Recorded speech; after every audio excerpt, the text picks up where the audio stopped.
हमें दो सीरीज दे रखी हैं, सीरीज 1 और सीरीज 2, और हमें उनकी कन्वर्जेंस चेक करनी है। तो सबसे पहले मैं सीरीज 2 को चेक कर लेता हूँ। उसका अगर मैं un लिखता हूँ तो वो क्या होगा, 1/n raise to the power 3n plus 2 divided by 2n।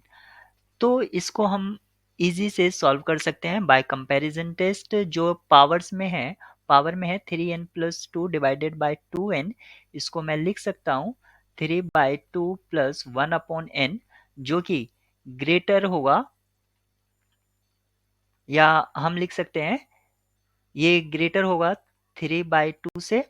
और अगर हम इसका बेस n ले लेते हैं, यानी कि इनको पावर बना देते हैं, तब भी ये सेम रिजल्ट को होल्ड करेंगे, यानी कि इनइक्वालिटी होल्ड रहेगी। लेकिन जैसे हम रेसिप्रोकल करेंगे, 1/n raise to the power 3/2 plus 1/n less than हो जाएगा 1/n raise to the power 3/2। अब अगर हम इसको सीरीज कंसीडर कर लेते हैं तो ये सीरीज कन्वर्जेंट होते हैं बाय पी टेस्ट, क्योंकि यहाँ पर 3/2 जो है वो ग्रेटर देन 1 है। तो सेकेंड वन जो सीरीज है वो आपकी कन्वर्जेंट है। अगर कन्वर्जेंट है तो यहाँ पर ऑप्शन डी में डाइवर्जेंट कहा है, ऑप्शन ए में भी डाइवर्जेंट कहा है, तो दो ऑप्शन आपके डिस्कार्ड हो जाते हैं। अब ऑप्शन, यानी कि जो सीरीज फर्स्ट है, वो कंफर्म कर देगी कि हाँ हमारा करेक्ट ऑप्शन क्या है। अगर मैं फर्स्ट सीरीज के लिए अगर un लिखता हूँ, उसमें मैं रेशियो टेस्ट अप्लाई कर देता हूँ। यानी कि रेशियो टेस्ट क्या होगा, un प्लस 1, इसका मोड और limit n tends to infinity. अगर ये लिमिट ग्रेटर देन 1 है तो मैं बोलूंगा कन्वर्जेंट है, अदरवाइज डाइवर्जेंट है।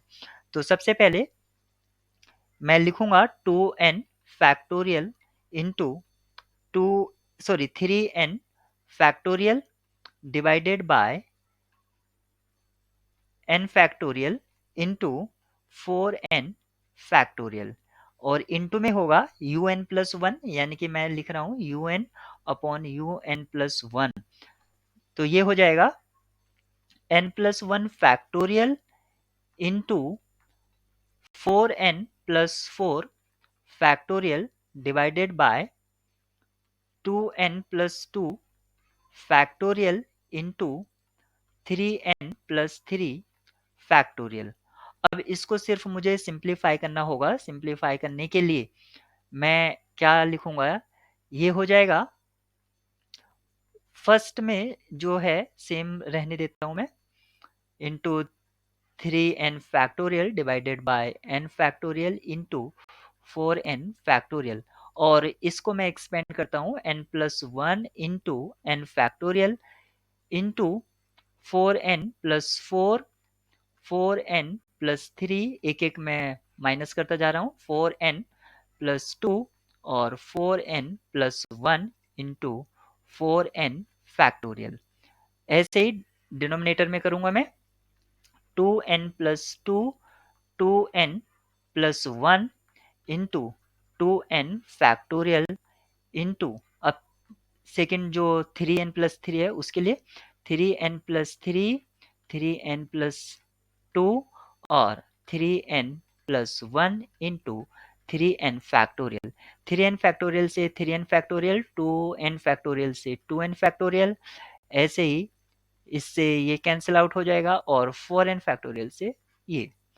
हमें जो एक्सप्रेशन बचेगा उसमें से अगर आप n कॉमन ले लेंगे और limit n tends to infinity, ये साथ में ही मैं कर रहा हूं क्योंकि आप इतने कैलकुलेशन बिल्डअप आपकी है तो आप कर सकते हैं। फर्स्ट से आएगा 1 प्लस 1/n, फिर यहाँ से आएगा 4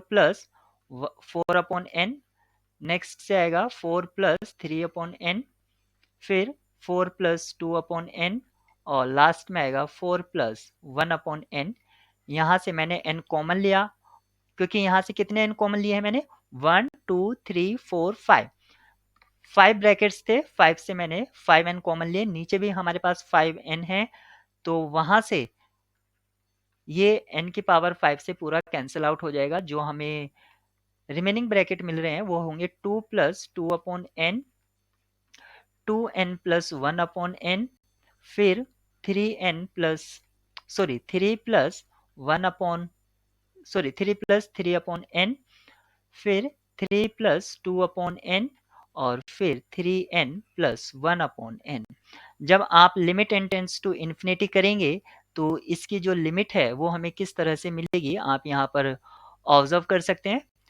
न्यूमरेटर में फर्स्ट 1 होगा, फिर 4, फिर 4, नेक्स्ट 4 और अगेन 4।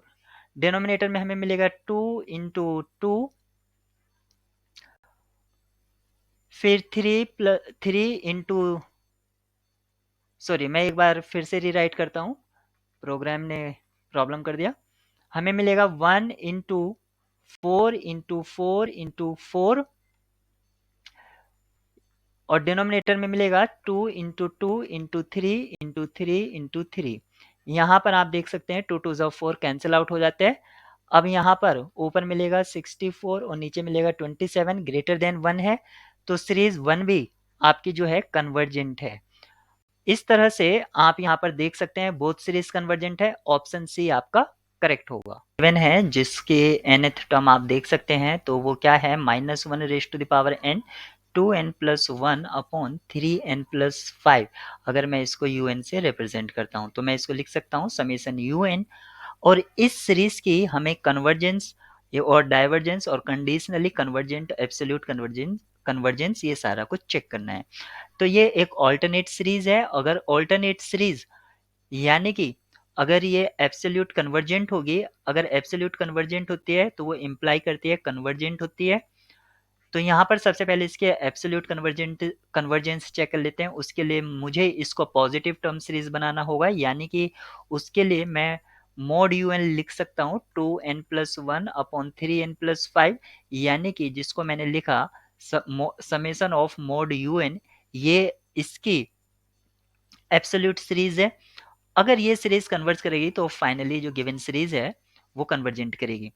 आप यहाँ पर देख सकते हैं अगर ये सीरीज कन्वर्ज करेगी तो इसकी लिमिट 0 होनी चाहिए, लेकिन इसकी लिमिट जो है 2n+1, क्योंकि नेसेसरी कंडीशन है कि अगर कोई सीरीज कन्वर्ज करती है तो उसकी nth टर्म की जो लिमिट है वो 0 होना चाहिए। ये है 3n+5। अगर आप न्यूमरेटर और डिनोमिनेटर से n कॉमन लेते हैं तो यहाँ पर क्या मिलेगा, 2/3 इसकी लिमिट हो जाएगी। या आप इस तरह से भी समझ सकते हैं, जो पॉलिनोमियल है न्यूमरेटर में उसका कॉफिशिएंट 2 है और जो डिनोमिनेटर में है उसका कॉफिशिएंट 3 है, फाइनल लिमिट आपकी 2/3 आ जाएगी, यानी कि नॉट इक्वल्स टू 0। इसका मतलब है ये सीरीज जो है एब्सोल्यूट कन्वर्जेंट नहीं होगी। तो हम यहाँ पर ऑप्शन डी को कट कर देते हैं। एब्सोल्यूट कन्वर्जेंट नहीं होगी तो ये कन्वर्जेंट भी नहीं होगी। अब हमारे पास डाइवर्जेंट और कंडीशनली कन्वर्जेंट दो ऑप्शन है, क्योंकि अगर सीरीज एब्सोल्यूट कन्वर्जेंट नहीं है फिर भी वो कंडीशनली कन्वर्जेंट हो सकती है। तो हम इसके कंडीशनली कन्वर्जेंट का जो क्राइटेरिया उसको चेक कर लेते हैं, और उसको चेक करने के लिए मुझे लेबनिज रूल को फॉलो करना होगा। उसके अकॉर्डिंग अगर मैं पॉजिटिव टर्म सीरीज की लिमिट चेक करता हूं तो वो लिमिट 0 होनी चाहिए और सीरीज जो है वो डिक्रीजिंग होनी चाहिए, यानी कि nth टर्म जो होनी चाहिए वो डिक्रीजिंग होनी चाहिए। यहाँ पर जो मोड ऑफ un है ये आपका डिक्रीजिंग है, नो डाउट, लेकिन अगर जब मैं इसकी जब लिमिट चेक करता हूं तो लिमिट इसकी 2/3 आती है, ना कि 0 आती है। तो ये जो है कंडीशनली कन्वर्जेंट नहीं होगी, क्योंकि अब बात करते हैं डाइवर्जेंट की, तो ये डाइवर्जेंट होगी, ऑप्शन ए करेक्ट होगा। यहाँ पर हमें radius of convergence find out करना है इस सीरीज का। रेडियस ऑफ कन्वर्जेंस को आप इस तरह से भी डिफाइन कर सकते हैं, r equals to 1 limit un raise to the power 1/n। यहाँ पर un का जो रोल है वो कौन प्ले करेगा, 1+1/n into 1+2/n into and so on up to 1+n/n। ये आपका un होगा। अब आपको यहाँ पर इसकी लिमिट फाइंड आउट करनी है, तो सबसे पहले मैं मान लेता हूँ कि L equals to limit n tends to infinity un raise to the power 1/n, और जिसको मैं लिख सकता हूँ L equals to limit n tends to infinity 1+1/n 1+2/n and so on 1+n/n, और इसकी पावर थी 1/n। यहाँ पर क्योंकि पावर में आपके 0 है और ये इनसाइड ब्रैकेट इन्फिनिटी है, तो infinity raise to the power 0 एक इंडिटरमिनेट फॉर्म आ रहा है। इसको सॉल्व करने के लिए आप log ले लेंगे बोथ साइड, तो मैं log ले लेता हूँ। log L equals to limit of log और log ऑफ लिमिट सेम होता है, तो मैंने इसको लिखा 1/n log दिस, और log प्रॉपर्टी से ये क्या हो जाएगा, अलग अलग डिस्ट्रीब्यूट हो जाएगा, यानी कि 1 + 1/n plus log 1 + 2/n plus and so on plus log 1 + n/n। इस तरह से मैंने log को अलग अलग टर्म्स में लिख दिया। अब यहाँ पर आप देख सकते हैं, अगर मैं इसको फर्दर कॉम्पैक्ट फॉर्म में लिखूं तो मैं किस तरह से लिख सकता हूँ, समेशन या 1/n, और ये हो गया summation r equals to 1 to infinity 1 + r/n। इस तरह से मैं इसको लिख सकता हूँ। और अब आप यहाँ पर देख सकते हैं, ये जो एक्सप्रेशन है, इसको अगर मैं इन टर्म्स ऑफ लिमिट लिखता हूँ तो इसको मैं क्या लिख सकता हूँ, ये लिमिट के फॉर्म में लिखा है, आपने पढ़ा होगा definite integral as a Riemann sum, तो उस कंसेप्ट को मैं यहाँ पर यूज करता हूँ। उस कंसेप्ट के अकॉर्डिंग मैं इसको लिख सकता हूँ 0 to 1 1 + x, क्योंकि log में था तो ये हो जाएगा log dx, और लेफ्ट हैंड साइड में चल ही रहा था आपका log l। अब आप यहाँ पर इंटीग्रेशन बाय पार्ट्स अप्लाई कर सकते हैं। इंटीग्रेशन बाय पार्ट्स अगर अप्लाई करते हैं तो ये मिलेगा आपको x log 1 + x, और इसकी लिमिट रहेगी 0 से 1 माइनस 0 से 1 x/1 + x dx। अब इसको आपको फर्दर सिंप्लीफाई करना होगा। आप यहाँ पर मान लेंगे 1 + x इक्वल्स टू t, तो ये हो जाएगा dx इक्वल्स टू dt, और x इक्वल्स टू t - 1। यहाँ से आप फर्स्ट टर्म में कोई चेंज नहीं, या इसकी लिमिट रख दीजिए अपर और लोअर, तो यहाँ से आपको मिलेगा log 2 - 0, और फिर आपको मिलेगा माइनस, इसको अगर सिंप्लीफाई करते हैं तो ये हमें मिलेगा x की जगह t - 1 पुट करते हैं, तो t - 1/t dt, इसको हमें इंटीग्रेट करना होगा, और यहाँ पर t की न्यू लिमिट्स यूज करेंगे, अदरवाइज पहले इंटीग्रेशन फाइंड आउट कर लेंगे और बाद में ओरिजिनल लिमिट रख सकते हैं। log 2 माइनस ये हो जाएगा t का हो जाएगा, सॉरी यहाँ पर आएगा ये 1, तो ये होगा t - log t, और इसकी लिमिट रहेगी, अभी हम इसकी लिमिट नहीं लिख रहे हैं क्योंकि हम ओरिजिनल लिमिट का यूज करेंगे, तो और t को रिप्लेस कर देता हूं मैं 1 + x माइनस log 1 + x। अब मैं इसकी ओरिजिनल लिमिट्स को यूज कर सकता हूं जो 0 से 1 थी। अब इसको हमें सिर्फ सिंप्लीफाई करना है, सिंप्लीफाई करके हमें यहाँ पर क्या मिलेगा, log 2 minus 2 log 2 plus -2 + log 2 + 1, और ये मिल जाएगा 2 log 2 - 1, और log e इक्वल्स टू 1 होता है, मैं इसको यूज कर लेता हूं, तो मैं इसको लिख सकता हूं 2 log 2 - log e, इसको लिख सकता हूं मैं log 4/e, जो कि वैल्यू था log l का, तो l की यहाँ पर वैल्यू क्या हो जाएगी 4/e, लेकिन हमें तो चाहिए था radius of convergence. Radius of convergence r क्या होगा 1/l, और यहाँ पर l का वैल्यू क्या है, तो ये r हो जाएगा आपका e/4। e/4 कौन सा ऑप्शन है, ऑप्शन ए आपका करेक्ट होगा। यहाँ पर एक फंक्शन जी दे रखा है जो आर से आर पर डिफाइन है और कॉन्टिन्यूस है। साथ ही साथ जी एक्स 0 होगा जब एक्स आपका रेशनल होगा। तो आपको बताना है कि कौन सा ऑप्शन यहाँ पर ट्रू है। तो अगर आप जी फंक्शन को G X equals to 0 consider कर लें for all X belongs to R, यानी कि सारे डोमेन पॉइंट्स के लिए 0 है, तो ये रेशनल के लिए भी 0 होगा। तो ये जो गिवन हाइपोथेसिस है उसको सेटिस्फाई कर रहा है। अगर जी जो है 0 फंक्शन है यानी कि कांस्टेंट फंक्शन है, तो रूट 7 जो कि एक इरेशनल नंबर है, क्योंकि हमने रेशनल और इरेशनल के कॉम्बिनेशन यानी कि आर पर डिफाइन किया है, तो रूट 7 की वैल्यू जी जो है वो 0 सेंड करेगा। इस तरह से ऑप्शन सी आपका करेक्ट हो जाता है और अदर ऑप्शंस आपके डिस्कार्ड हो जाते हैं। फाइंड आउट करनी है और एक्सप्रेशन आप देख सकते हैं ये क्या है। इसके लिए हम एक थ्योरम को रिकॉल कर लेते हैं जो कॉची ने दिया था। उसने कहा था कि लिमिट ऑफ एक्स एन अगर एल है तो limit x1 plus x2 up to xn divided by n, यानी कि अगर हम एवरेज ले लें फर्स्ट n टर्म्स का तो उसकी लिमिट भी l होगी। अगर सेम कंसेप्ट को हम यहाँ पर अप्लाई करें तो xn हम कंसिडर कर लेते हैं n अपॉन n प्लस 1। इसकी जो लिमिट है ये टेंड्स करेगा 1 को। कैसे?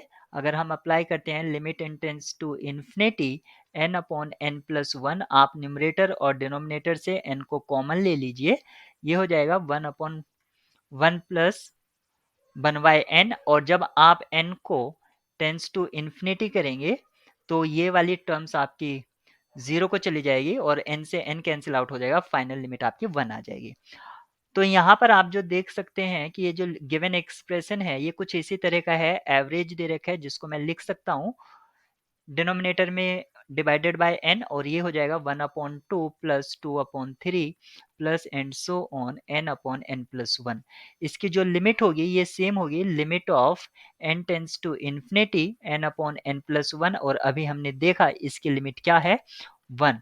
तो ऑप्शन आपका सी करेक्ट होगा। आर एक मैट्रिक्स दे रखी है जिसका साइज है 3/4 और यहाँ पर दे रखा है कि रैंक ऑफ आर यहाँ पर 2 है। और एक मैट्रिक्स जिसको ओ से रिप्रेजेंट किया गया है उसका साइज भी 3/4 है और यहाँ पर कंडीशन ये है कि इसके सारे एलिमेंट्स 0 होंगे। रैंक आर की 2 है, इसका मतलब ये हुआ कि इसकी 2 नॉन जीरो रोज होंगी इसमें। और आप जानते हैं कि रैंक किसी मैट्रिक्स, मान लीजिए हम अगर इसको आर से ही डिनोट करें तो इसकी जो रैंक होगी वो एटमोस्ट होगी मिन वैल्यू ऑफ 3 एंड 4। इसका मिन वैल्यू होगा यानी कि रैंक ऑफ आर एटमोस्ट हो सकती है 3, लेकिन यहाँ पर एग्जैक्टली दे रखा है कि रैंक आर जो है वो 2 है। अब इस क्वेश्चन की तरफ बढ़ते हैं। जो मैट्रिक्स आपको गिवन है यहाँ पर उसका ऑर्डर 12/16 कैसे आएगा, क्योंकि जैसे कि अगर मैं इस मैट्रिक्स को लिखता हूँ, एक बार मैं इसको राइट करता हूँ। ये है R O R O, R minus R minus R, O R O R और ओ ओ ओ आर, इस तरह से। अब यहाँ पर आप देख सकते हैं कि इस मैट्रिक्स की फर्स्ट रो में जो आर है उसमें 3 रोज हैं, फिर सेकंड में 3 रोज हैं, थर्ड में भी 3 हैं और फोर्थ में भी 3 हैं, तो टोटल रोज कितने हो जाएंगे 12। ऐसे ही अगर हम कॉलम की बात करें तो फर्स्ट कॉलम में 4 होंगे, सेकंड में 4 होंगे, थर्ड में 4 और लास्ट वन में 4, तो टोटल कॉलम 16 हो जाएंगे। तो यहाँ पर मैट्रिक्स का साइज परफेक्ट है। अगर हम इस मैट्रिक्स की रैंक फाइंड आउट करना चाहते हैं तो जो जीरोज हैं, जिस जो जीरो मैट्रिक्स है उसका कुछ भी कंट्रीब्यूशन रैंक में नहीं रहेगा। रैंक में जो कंट्रीब्यूशन रहेगा वो आर का रहेगा, क्योंकि आर मैट्रिक्स जो है उसमें जीरोज और नॉन जीरोज होंगे। यहाँ पर अगर हम लिख रहे हैं आर एक मैट्रिक्स है तो आप उसके अंदर जो बिगर मैट्रिक्स है जिसका साइज 12/16 है उसके अंदर मैट्रिक्स का साइन नहीं लगाएंगे। इसका मतलब है यहाँ पर सिर्फ उसके एलिमेंट्स लिखेंगे, तो यहाँ पर जो मैट्रिक्स आएगा बस वो आपको लिखना है। यहाँ पर अब बात करते हैं कि इसकी रैंक कितनी होगी। अगर मैं इस मैट्रिक्स को फिर से रीराइट करता हूँ, R O R minus R और minus R, 0 R 0 R 0 0 0 R. अगर मैं एलिमेंट्री रो ऑपरेशन लगाता हूँ इस मैट्रिक्स पर, तो सबसे पहले मैं सेकंड रो पर लगाता हूँ, यानी कि R2 माइनस R1। तो ये जो सेकंड रो है मेरी किस तरह से चेंज होगी, 0 माइनस R, 0 माइनस R। और जो मेरी थर्ड रो है वो है 0R, 0R। अब सेकंड रो और थर्ड रो आप देख सकते हैं प्रोपोर्शनल में है। रैंक फाइंड आउट करने के लिए अगर प्रोपोर्शनल में है तो एक किसी को डिलीट कर सकते हैं। तो यहाँ पर कितनी नॉन जीरो रोज हो गए हैं, एक लास्ट रो जो है वो 0 0 R है और फर्स्ट रो है RO। तो यहाँ पर आप देख सकते हैं कि कितनी रोज कंट्रीब्यूशन करेंगी, एक तो फर्स्ट करेगी, सेकंड करेगी और लास्ट वन करेगी, यानी कि 3 रोज करेंगी। तो यहाँ पर इसमें 2 नॉन जीरो रोज होंगी, इसमें 2 नॉन जीरो रोज होंगी और इसमें, इस तरह से इसमें टोटल नॉन जीरो रोज जो होंगी वो 6 होंगी, यानी कि ऑप्शन सी आपका करेक्ट होगा। यहाँ पर हमें एक मैट्रिक्स ए दे रखा है जिसका साइज 4 by 4 है और इस मैट्रिक्स ए की रैंक 3 दे रखी है। आपसे पूछी गई है रैंक ऑफ एडजॉइंट ए। यहाँ पर अगर आपको एक रिजल्ट पता है तो इसका आप क्विकली आंसर कर सकते हैं। एडजॉइंट का अगर हमें रैंक फाइंड आउट करना है तो वो गिवन मैट्रिक्स की रैंक में क्या रिलेशन देती है। अगर रैंक ऑफ ए आपकी n है, n क्या है, n is the size of the matrix, तो इसके एडजॉइंट का रैंक भी आपका n होगा। अगर रैंक ऑफ ए आपकी n-1 हो जाए, साइज से एक कम, तब उसकी एडजॉइंट की रैंक 1 होगी। और रैंक ऑफ ए अगर एट मोस्ट n-2 है, तब उसके एडजॉइंट की रैंक 0 होगी। अगर ये रिलेशन आपको पता है तो आप डायरेक्टली आंसर कर सकते हैं इस प्रॉब्लम को। यहाँ पर मैट्रिक्स का जो साइज है वो 4 by 4 है और रैंक 3 है। तो यहाँ से हमें ये पता चल जाता है कि ये सेकंड वाली कंडीशन को होल्ड कर रहा है। इस तरह से इसके एडजॉइंट की रैंक कितनी होगी, 1 होगी। Option B is correct. यहाँ पर एक मैट्रिक्स दे रखा है और कहा है कि ये पॉजिटिव डेफिनेट मैट्रिक्स होगा। इसका मतलब है कि इसकी सभी आइगन वैल्यू पॉजिटिव होंगी, सभी आइगन वैल्यू पॉजिटिव होंगी। और अगर मैं इसका ट्रेस फाइंड आउट करता हूँ तो वो होगा 2 + x, और डिटर्मिनेंट फाइंड आउट करता हूँ तो वो होगा 2x-1। अब ऑप्शन ए को चेक करते हैं कि अगर x ग्रेटर देन 0 होगा तो हम एक specific point x equals to half choose कर लेते हैं और इस डिटर्मिनेंट फंक्शन में पुट करके देखते हैं। 2 इंटू हाफ माइनस 1, ये वैल्यू आएगी 0, यानी कि डिटर्मिनेंट 0 आएगा हाफ पर। इसका मीनिंग हुआ कि एटलीस्ट 1 आइगन वैल्यू 0 होगी और हमें चाहिए सभी eigen value positive. Option A तो पॉसिबल नहीं है। अब ऑप्शन सी को चेक करते हैं। अगर x ग्रेटर देन है 1/3 से, तो डिटर्मिनेंट फंक्शन जो कि है 2x-1, इसकी वैल्यू हमें पॉजिटिव चाहिए, यानी कि ग्रेटर देन 0 चाहिए।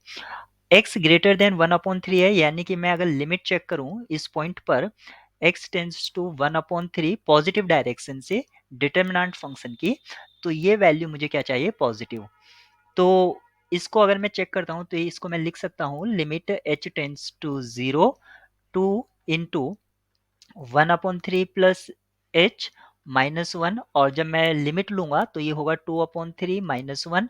ये वैल्यू लेस देन 1 है और लेस देन 1 -1, ये वैल्यू क्या हो जाएगी आपकी, लेस देन 0 हो जाएगी, क्योंकि नेगेटिव वैल्यू मिलेगी। इसका मतलब है ऑप्शन सी भी आपका यहाँ पर डिस्कार्ड हो जाता है। अब ऑप्शन बी और डी बचे हैं, इनको हमें चेक करना है। तो अगर डिटर्मिनेंट फंक्शन अगर मैं 2 पर चेक करता हूँ, 2x-2, तो ये 2 के लिए तो पॉजिटिव आएगा ही आएगा। लेकिन अगर मैं यहाँ पर x ग्रेटर देन हाफ के लिए अगर चेक करता हूँ तो एक हाफ से बड़ी वैल्यू ले लेता हूँ, जैसे कि 0.6 ले लिया, ये हाफ से बड़ी वैल्यू है। और यहाँ पर अब डिटर्मिनेंट फंक्शन चेक करता हूँ जो कि है 2x-1, इसको अगर मैं चेक करता हूँ तो 2 इंटू 0.6-1, ये पॉजिटिव वैल्यू आएगी। अब देखिए हमारा जो ये प्रॉब्लम है, x ग्रेटर देन हाफ के लिए भी ट्रू है और x ग्रेटर देन 2 के लिए भी ट्रू है। लेकिन ये एमसीक्यू बेस्ड प्रॉब्लम है और उसमें कहा गया है इफ एंड ओनली इफ। अगर हम ये कंडीशन ले लेते हैं तो कुछ पॉइंट्स रह जाएंगे पॉजिटिव डेफिनेट मैट्रिक्स को फाइंड आउट करने के लिए। यानी कि एक तरह से इसके लिए यूनिवर्सल ये होगा, यानी कि x ग्रेटर देन हाफ, तो ये ऑप्शन हमारा ट्रू होगा और ऑप्शन डी डिस्कार्ड होगा। Option B is correct. X Y Z तीन लीनियरली इंडिपेंडेंट वेक्टर्स कहा गया है R4 के, यानी कि एक्स वाई जेड बिलोंग्स करते हैं R4 में और ये Li वेक्टर्स हैं। तो आपसे पूछा गया है कि इनका x plus Y, Y plus Z और z प्लस एक्स जो होंगे ये लीनियरली इंडिपेंडेंट होंगे या डिपेंडेंट होंगे और स्पैनिंग अ टू डायमेंशनल सब स्पेस। तो किस तरह से होंगे ये कंडीशन, चार कंडीशन है, इन पर आप यहाँ पर ऑप्शंस में देख सकते हैं। तो अगर मैं ये मान लेता हूँ इनका मैं मैट्रिक्स रिप्रेजेंटेशन लिखता हूँ, तो मैं इसको कैसे लिखूंगा, 1 1 0 1 1 और लास्ट हो जाएगा 1 1। इस तरह से ये इसका मैट्रिक्स रिप्रेजेंटेशन होगा। यानी कि मैंने माना C टाइम्स V1, इसको मैंने बोल दिया V1, ये V2, ये V3, C times V1 plus C2 V2 plus C3 V3 equals to 0। और Li होने के लिए हमें यहाँ पर C1 C2 C3 सभी 0 चाहिए, यानी कि डिटर्मिनेंट यहाँ पर हमें इसका 0 चाहिए। तो मैं सबसे पहले इसका डिटर्मिनेंट चेक कर लेता हूँ। डिटर्मिनेंट इसका फर्स्ट रो के अलोंग मैं इसको एक्सपेंड कर देता हूँ, तो क्या मिलेगा 1 फिर -1 और ये मिलेगा मुझे -1, तो यहाँ से मिला 1 + 1, यानी कि डिटर्मिनेंट हमें यहाँ पर 2 मिलता है, यानी कि 0 नहीं है। इसका मतलब है कि ये Li वेक्टर्स होंगे। ऑप्शन ए करेक्ट होगा, ऑप्शन बी यहाँ पर फॉल्स हो जाएगा। क्योंकि ये एक MCQ बेस्ड प्रॉब्लम है तो अदर ऑप्शंस वैसे ही फॉल्स होंगे।